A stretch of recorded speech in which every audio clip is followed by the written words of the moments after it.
เฮ้สวัสดีครับเพื่อนๆเราคนรักบาร์บี้ทุกคนวันนี้เนี่ยผมจะมาเล่าเนื้อเรื่องของซีรีส์ Barbie A Touch of Magic เอพิโซดที่1ให้เพื่อนๆได้ฟังกันนะครับหากใครที่ยังไม่ได้ดูและอยากจะดูด้วยตนเองแล้วก็ผมขอแนะนำให้ปิดคลิปนี้ไปได้เลยคลิปนี้เนี่ยสำหรับคนที่ไม่มีโอกาสได้ดูเหมือนกับผมเท่านั้นเอาละหากพร้อมแล้วก็ไปฟังกันได้เลยครั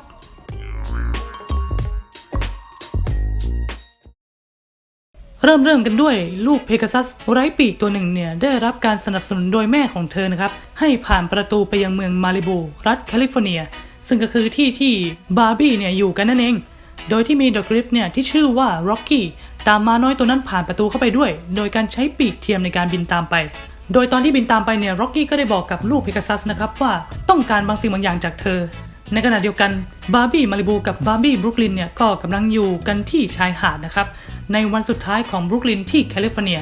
ยบรุกลินเนี่ยมีความสุขที่ได้อยู่ที่แคลิฟอร์เนียในช่วงฤดูร้อนนะครับแต่ว่าเธอนั้นก็คิดถึงครอบครัวที่นิวยอร์กเหมือนกันมาริบูก็อยากให้บรุกลินอยู่ที่แคลิฟอร์เนียได้นานกว่านี้แต่บรุกลินก็คิดว่าพวกเขาคงต้องการเวทมนต์เพื่อให้มันเป็นไปได้นะครับมาริบูก็บอกว่าทุกอย่างมันเป็นไปได้ทั้งนั้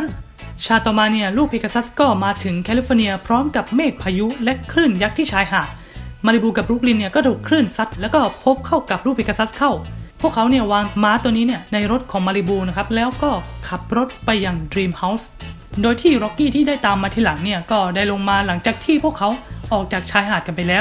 วตัดภาพไปที่ Dream Houseจอร์จต้องการให้สกิปเปอร์สเตซี่และเชลซีเนี่ยเงียบเสียงกันหน่อยครับขณะที่เขากำลังบันทึกเสียงสำหรับสารคดีล่าสุดของเขาขอให้สเตซี่กับเชลซีเนี่ยพาน้องหมาออกไปเดินเล่นข้างนอกด้วยนะครับตัดฉากมาเนี่ยมาริบูกับบรุกลินเนี่ยก็มาถึงคอกม้าพร้อมกับลูกเพกาซัสแล้วมาริบูเนี่ยได้ทำการตรวจสอบในสำนักงานนะครับว่ามีใครแจ้งลูกม้าหายไปบ้างหรือเปล่า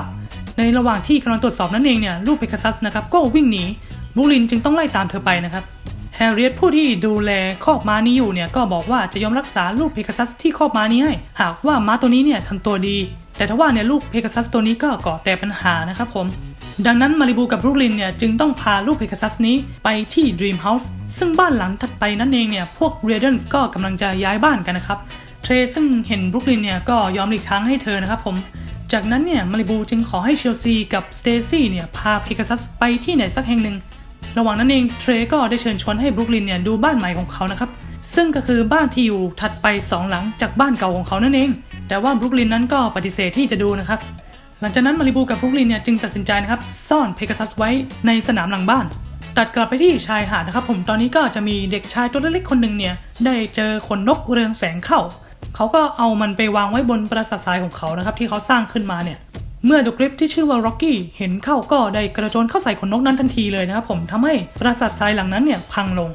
พอเด็กชายคนนั้นเริ่มร้องไห้เนี่ยร็อกกี้ก็รู้สึกว่าคร่ำครวญแล้วก็รำคาญเล็กๆน้อยๆนะครับก็เลยใช้เวทมนต์เนี่ยสร้างปราสาททรายที่ใหญ่กว่าเดิมให้กับเขา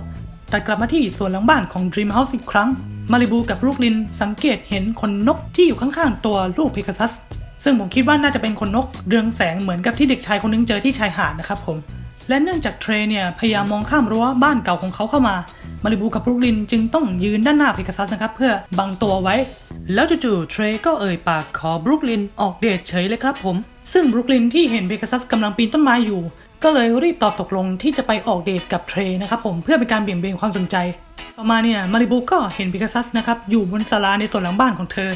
ซึ่งเพกาซัสเนี่ยก็ลอยตัวลงมาหามาริบูนะครับผมมาริบูได้ตัดสินใจเล่าเรื่องม้าตัวนี้ให้น้องสาวของเธอฟังแล้วก็ได้ทำการค้นหาตำนานของเพกาซัสบนอินเทอร์เน็ตเชลซีเนี่ยก็ได้บอกว่าเธอรู้ว่าเพกาซัสเนี่ยเป็นม้าวิเศษที่บินได้นะครับผมและอยากจะเรียกเพกาซัสตัวนี้ว่าเพกาซัสพีนัทบัตเตอร์ฮอสซิงตัน3นะครับหรือเรียกสั้นๆว่าเพ็กกี้ซึ่งเพ็กกี้เนี่ยก็ชอบชื่อนี้ด้วยนะครับผมโอ้โหมาริบูก็ได้เอาเพ็กกี้มากอดและหวังว่าเธอจะรู้วิธีพาเพ็กกี้กลับบ้านจากนั้นเนี่ยเพ็กกี้ก็ได้ใช้เวทมนต์เนี่ยแสดงให้สาวๆได้เห็นชายหาดนะครับผมเพ็กกี้เนี่ยแสดงให้เห็นว่าเมื่อมีคลื่นยักษ์ซัดเข้าใส่เธอเนี่ยเธอจะกลายเป็นเพกาซัสที่มีปีกขนาดใหญ่และสามารถบินกลับบ้านได้มาริบูจึงได้ค้นคว้าเพิ่มเติมครับและสันนิษฐานว่ามันเป็นไปได้เนื่องจากคลื่นยักษ์เนี่ยได้พาเพ็กกี้มาที่แคลิฟอร์เนียนั่นเองซึ่งหลังจากที่มาริบูเนี่ยได้ทำการตรวจสอบในอินเทอร์เน็ตนะครับก็พบว่าจะมีคลื่นลูกใหญ่เนี่ยในคืนนี้ด้วยเธอจึงต้องพาเพ็กกี้ไปที่ชายหาดชาต่อมาเนี่ยมาริบูก็ได้ไปแวะรับบรุกลินนะครับผมแล้วพวกเขาเนี่ยก็ได้ไปที่ชายหาดพร้อมกับเพ็กกี้ ตัดภาพกลับมาที่ร็อกกี้นะครับซึ่งหายไปจากซีนนานมากๆ เธอเนี่ยได้ขโมยรถจักรยานยนต์และหมวกกันน็อกของเด็กชายคนหนึ่งมานะครับผมโดยสัญญาว่าจะเอามันมาคืนแล้วก็ได้ขับตามรถของมาริบูไปในขณะเดียวกันนั้นเนี่ยมาริบูก็ได้บอกสิ่งที่เธอพลาดไปกับบรุกลินให้ฟังนะครับผมซึ่งก็ไม่รู้ว่าบอกแล้วช่วยอะไรนะครับผมเพราะว่าบรุกลินเนี่ยได้สังเกตเห็นร็อกกี้ไล่ตามพวกเขามาแล้วและระหว่างที่บรุกลินเนี่ยได้แตะตัวเพ็กกี้นะครับบรุกลินก็หวังว่าจะมีทางหนีจากร็อกกี้ได้ทันใดนั้นเองเนี่ยก็มีสารวิเศษปรากฏขึ้นบนถนนนะครับผมทำให้ร็อกกี้เนี่ยเสียหลักแล้วก็เข้าชนกับรถจักรยานยนต์เข้าและตกลงไปในสารนั้นด้วยนะครั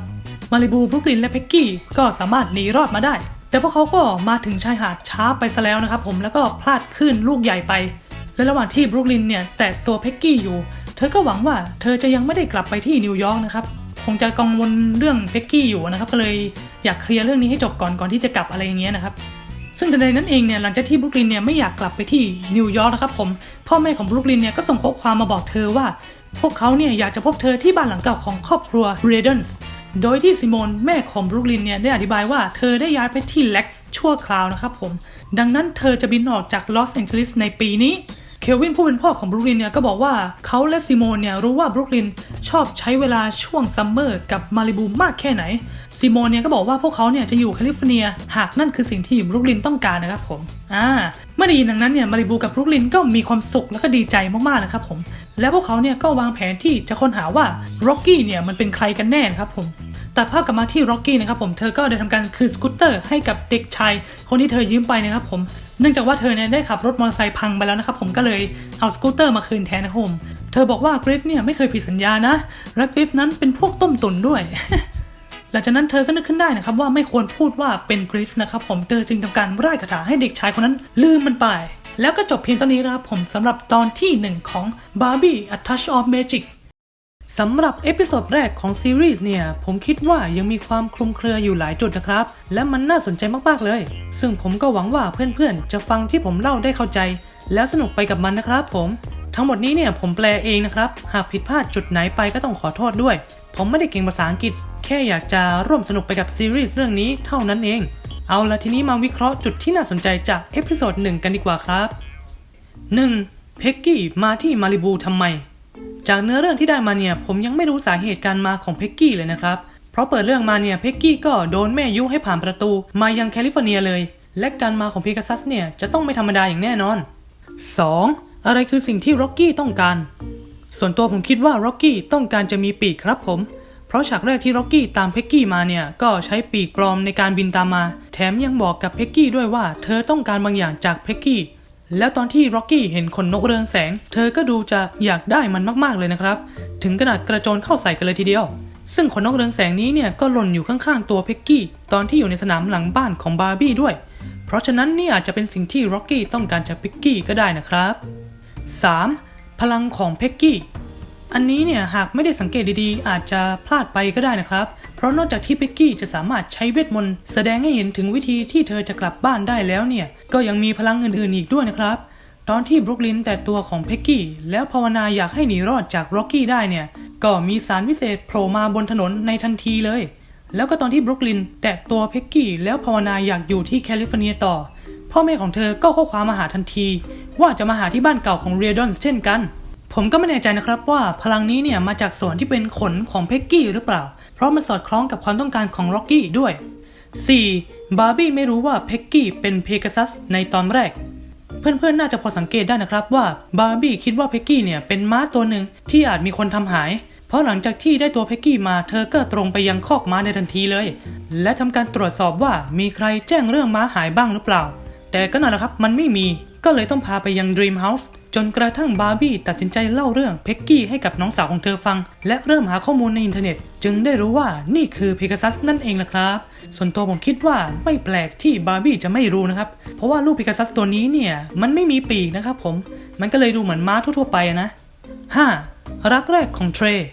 สำหรับเรื่องนี้เนี่ยผมรู้สึกสนใจและตื่นเต้นมากๆเลยนะครับเพราะใครจะไปคิดฝันล่ะครับว่าวันหนึ่งเนี่ยเทรจะชอบบาร์บี้ขึ้นมาแต่ไม่ใช่บาร์บี้คนเดิมที่เรารู้จักกันนะครับเป็นบาร์บี้บรุกลินที่ภาคนี้เนี่ยได้ทำผมทรงใหม่แล้วก็ดูน่ารักขึ้นเป็นกองเลยทีเดียวจะสังเกตได้นะครับว่าตอนที่บาร์บี้ทั้งสองพาเพ็กกี้มายัง Dream House แทนที่เทรเนี่ยจะกวนตีนใส่บาร์บี้นะครับแต่พอเทรได้เห็นบรุกลิน เขาก็ยอมหลบทางให้แบบง่ายๆเลยแถมยังพยายามชวนบรุกลินคุยโดยการชวนดูบ้านใหม่ของเขาด้วยและในที่สุดตอนที่บาร์บี้ทั้งสองกำลังสงสัยว่าเทรเนี่ยกำลังพยายามจะดูลูกเพกาซัสที่พวกเธอพามานั่นเองแท้จริงแล้วเนี่ยเทรพยายามมองบรุกลินครับเพื่อนๆซึ่งก็อย่างที่ผมเล่าให้ฟังเลยเทรเนี่ยได้ตัดสินใจ